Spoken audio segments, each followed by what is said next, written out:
Charlie K, 18 years old. Well gone. The integration of social media into our everyday lives has led to amplified, unrealistic body image expectations for both males and females. You cannot go a few swipes on Instagram, Facebook or a similar platform without seeing a stunning, slim female or big, muscular male. People do everything they can to reach these idealistic body types. They take steroids, embark on intense eating plans and more. We believe social media has intensified this. 3 hours on daily, daily. 7 hours. 6 hours. A little bit. My nose. Maybe even because of my ethnicity instead of my appearance. Yeah, I'd make myself a bit taller, but... Get bigger. Probably more muscular, more athletic built, I'd probably say. Okay. I don't know if there's sort of pressure for everyone to look a bit more, sporty and fit. So. Yeah, I think everyone would. Just bigger, innit? John Cena. He's just like the perfect guy, isn't he? Muscular, funny, he's a cool guy. I like John Cena. Our propositions to overcome this are to educate people to develop an internal voice that helps them build a positive and honest sense of self by explaining that beauty standards are arbitrary. Secondly, to remove likes and other perceived measures of popularity to prevent people from acting detrimentally towards their health to achieve a supposedly ideal body. Yeah, I mean, I think it's always been sort of losing weight for me. As a whole, it would probably be losing weight, having a skinnier face.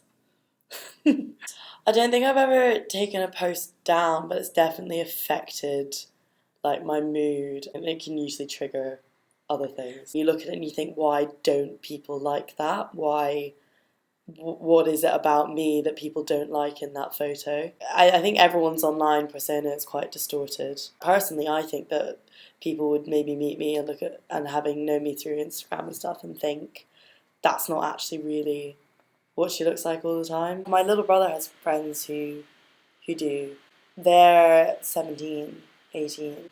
It'll be if it's a bikini shot, it'll be sort of nip in at the waist. Oh yeah. I struggled strongly with bulimia for about 2 years, and it's fine. It's under control now, but it still sort of comes in waves. My boarding house at school was everyone was very thin. It's ridiculous because I look back at photos and I'm by no means masses bigger than all the others, but I think I just did have a very different body shape. I really struggled with that. Sort of thinner equaled better. I think for women, it is always about being thinner. It's about being that sort of delicate, historically, femininity. It's about being sort of petite and the fairer sex and beautiful. Then obviously I think in the 90s that hit a massive head with heroin chic and everything. Jamila Jamil, she has this quote where she said that the Kardashians' pockets are lined with the blood and shit of teenage girls because of using their platform to sell laxative teas and that kind of thing. And I remember at school, a group of us in my boarding house, going down to Holland Barrett and buying booty, and that was it's literally just laxatives, but it does nothing. My Instagram used to be toxic. I used to make these mood boards where I'd screenshot these sort of thin girls, and that would be inspiration. I eat more because I feel like I'm not putting on enough weight. Yes, 100%. People that are bigger than me, unfortunately. You look at me and you just think how do you do that? I dress like people in the media. Oh yeah, people say to me either are you on roids or you should be on steroids.